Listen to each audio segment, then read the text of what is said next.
Shalom, salam sejahtera untuk kita di pagi hari ini. Firman Tuhan sebagai santapan rohani kita terambil dari Matius 9 ayat 1 sampai 8. Kita siapkan hati kita, waktu kita dan juga Alkitab kita supaya kita mengawali kegiatan kita hari ini dengan takut akan Tuhan dan supaya kita diberkati Tuhan dalam satu hari ini. Mari kita sama-sama membacakan firman Tuhan, Matius 9, ayat 1 sampai 8. Demikianlah firman Tuhan. Orang lumpuh disembuhkan. Sesudah itu naiklah Yesus ke dalam perahu lalu menyeberang. Kemudian sampailah ia ke kotanya sendiri. Maka dibawa oranglah kepadanya seorang lumpuh yang terbaring di tempat tidurnya. Ketika Yesus melihat iman mereka, berkatalah ia kepada orang lumpuh itu, "Percayalah, hai anakku, dosamu sudah diampuni." Maka berkatalah beberapa orang ahli Taurat dalam hatinya, ia menghujat Allah. Tetapi Yesus mengetahui pikiran mereka lalu berkata, "Mengapa kamu memikirkan hal yang jahat di dalam hatimu? Manakah lebih mudah mengatakan, dosamu sudah diampuni, atau mengatakan, bangunlah dan berjalanlah? Tetapi supaya kamu tahu bahwa di dunia ini anak manusia berkuasa mengampuni dosa." Lalu berkatalah ia kepada orang lumpuh itu, "Bangunlah, angkatlah tempat tidurmu dan pulanglah ke rumahmu." Dan orang itu pun bangun lalu pulang. Maka orang banyak yang melihat hal itu takut lalu memuliakan Allah yang telah memberikan kuasa sedemikian itu kepada manusia. Sampai situ firman Tuhan. Tema kita di pagi hari ini adalah Yesus mengetahui pikiran manusia. Setelah Yesus turun dari perahu yang barusan kita baca, sampailah dia di kotanya yaitu Betlehem. Maka datanglah kepadanya orang yang membawa seorang yang lumpuh kepada Tuhan Yesus. Karena Yesus sudah banyak melakukan mujizat-mujizat penyembuhan dari penyakit banyak orang. Dia sudah melakukan penyembuhan kepada banyak orang. Yang kerasukan Tuhan sembuhkan, yang tuli Tuhan sembuhkan, yang buta Tuhan sembuhkan, yang kerasukan Tuhan sembuhkan, yang demam Tuhan sembuhkan, dan masih banyak lagi. Sehingga dimanapun Yesus berada, maka semua orang akan datang kepadanya karena mereka mau disembuhkan Tuhan Yesus, mau diajari, mau dihibur, mau dipulihkan. Tetapi walaupun mereka banyak datang kepada Tuhan Yesus, itu hanya mereka melihat mujizat yang diberikan Tuhan Yesus. Tetapi mereka tidak percaya bahwa Yesus adalah Tuhan dan Juru Selamat manusia. Mereka hanya menginginkan yang baik-baik saja, mujizat-mujizat saja. Dalam ayat firman Tuhan di pagi hari ini, ada dua pemikiran yang kita bahas dalam firman Tuhan.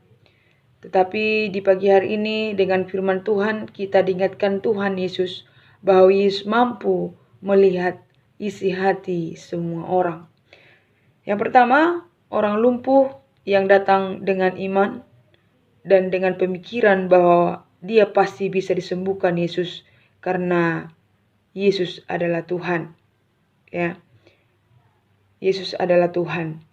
Jadi Yesus tahu bahwa di dalam hati orang lumpuh itu bahwa dia percaya bahwa Yesus pasti bisa menyembuhkannya. Sehingga walaupun orang lumpuh tidak mengatakan hal itu kepada Tuhan Yesus, Yesus mengetahui di isi pikiran orang yang lumpuh itu.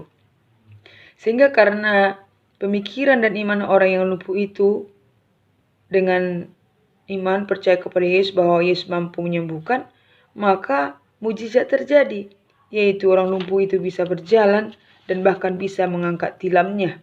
Jadi dia sehat secara sembuh secara jasmani, dia bisa berjalan kembali dan bisa mengangkat tilamnya dengan baik, dan dia secara rohani bisa disembuhkan dengan Tuhan Yesus tadi mengatakan bahwa dosanya diampuni.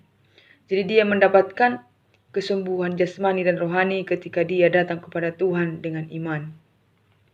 Yang kedua, pemikiran yang kita bahas yang dalam firman Tuhan di pagi hari ini adalah pemikiran beberapa orang ahli Taurat. Ketika Yesus mengatakan di ayat 2b, dikatakan di sana, percayalah hai anakku, dosamu sudah diampuni. Jadi ada respon yang tidak baik di dalam pemikiran para ahli Taurat. Ada pemikiran-pemikiran jahat, makanya Yesus katakan di sana, orang-orang ahli Taurat berkatakan, ya ada pemikiran yang tidak baik dalam pikirannya. Mereka berpikir dalam hatinya dia menghujat Allah.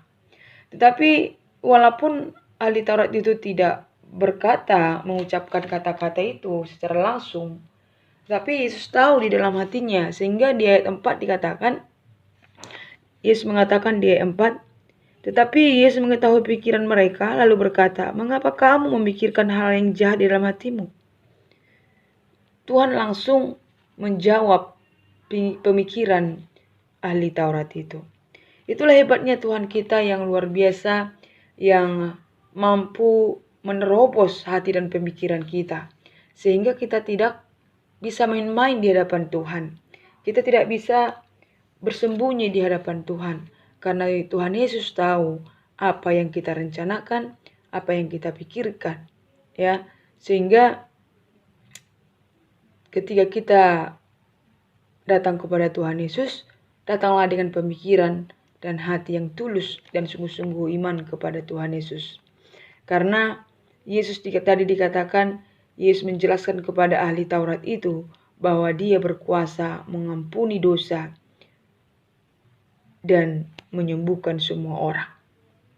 Sehingga apapun yang kita pikirkan dalam hati kita, dalam pikiran kita, ya sebelum kita ucapkan, Tuhan Yesus sudah tahu. Kita tidak bisa bersembunyi tadi di mata Tuhan, karena Tuhan Yesus bisa melihat hati kita, mengetahui rencana-rencana kita, rencana yang jahat atau rencana yang baik, hati yang beriman atau hati yang tidak beriman. Sehingga apa alasan kita datang kepada Tuhan Yesus, ya? Apa sikap kita? Sikap kita, apa alasan kita, ya, datang kepada Tuhan Yesus? Apakah kita datang dengan iman kepada Tuhan Yesus? Kita percaya bahwa Yesus adalah Tuhan dan Juru Selamat kita.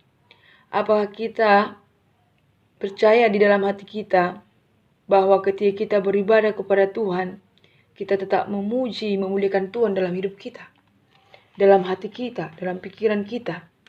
Apakah pandangan kita sama dengan orang ahli Taurat yang hanya menilai dari sudut pandang manusia?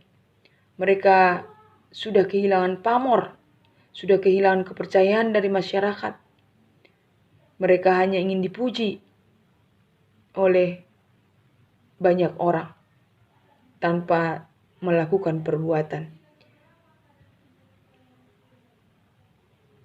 Dan mereka tidak percaya bahwa Yesus itu adalah Tuhan dan Juru Selamat. Apakah kita hanya ikut-ikutan menjadi orang Kristen? Apakah kita terpaksa melakukan saat teduh setiap pagi? Apakah kita datang kepada Tuhan Yesus dengan iman lewat doa, bernyanyi dan baca firman Tuhan, dan juga mendengarkan firman Tuhan setiap hari? Ketika kita datang kepada Tuhan Yesus, datanglah dengan hati, dengan jiwa dan akal budi, ya, dengan iman dan percaya kepada Tuhan Yesus. Tuhan Yesus tahu apa yang kita rencanakan dalam hati kita dan pikiran kita. Jadi pikirkanlah hal yang baik, jangan yang jahat seperti para ahli Taurat. Tetapi pikirkanlah hal yang bermanfaat untuk memuji, memuliakan Tuhan, sehingga kita mendapatkan berkat dalam hidup kita. Jangan pernah mengatakan yang tidak pantas, jangan pernah mengatakan yang tidak baik kepada Tuhan Yesus di dalam hatimu. Tetapi ucapkanlah puji-pujian, ucapkanlah syukur kepada Tuhan Yesus, karena Tuhan Yesus selalu memberkati kita. Datanglah dengan iman dalam hatimu kepada Tuhan Yesus lewat ibadah dengan sungguh-sungguh, maka kita akan disembuhkan secara jasmani dan rohani, Tuhan Yesus akan membuat kita lebih kuat, lebih sehat, berhikmat, dan dosa kita akan diampuni Tuhan Yesus untuk selamanya. Seperti ya, karena Tuhan Yesus itu bisa melihat hati kita, tetapi manusia hanya bisa melihat rupa ya. Dalam 1 Samuel 16 ayat 7b dikatakan, bukan yang dilihat manusia, yang dilihat Allah. Manusia melihat apa yang di depan mata, tetapi Tuhan melihat hati. Biar hati kita penuh dengan kebaikan-kebaikan, penuh dengan puji-pujian kepada Tuhan Yesus, penuh dengan hal-hal yang bermanfaat untuk memuji memuliakan Tuhan, sehingga kita disembuhkan Tuhan lewat firman Tuhan di pagi hari ini, seperti orang yang lumpuh datang kepada Tuhan dengan iman dan percaya bahwa dia pasti disembuhkan Tuhan Yesus. Jauhkanlah dari pikiranmu pikiran-pikiran yang jahat, pikiran-pikiran yang membuat dosa, supaya kita tidak dihukum Tuhan, tetapi kita mau diberkati Tuhan lewat pemikiran, rencana kita yang kita sudah pikirkan dalam hati dan pikiran kita, dengan rencana-rencana untuk memuji memuliakan Tuhan. Bila firman Tuhan ini memotivasi kita supaya menjadi orang-orang yang memiliki pemikiran dan iman yang baik kepada Tuhan Yesus. Amin. Tuhan Yesus memberkati.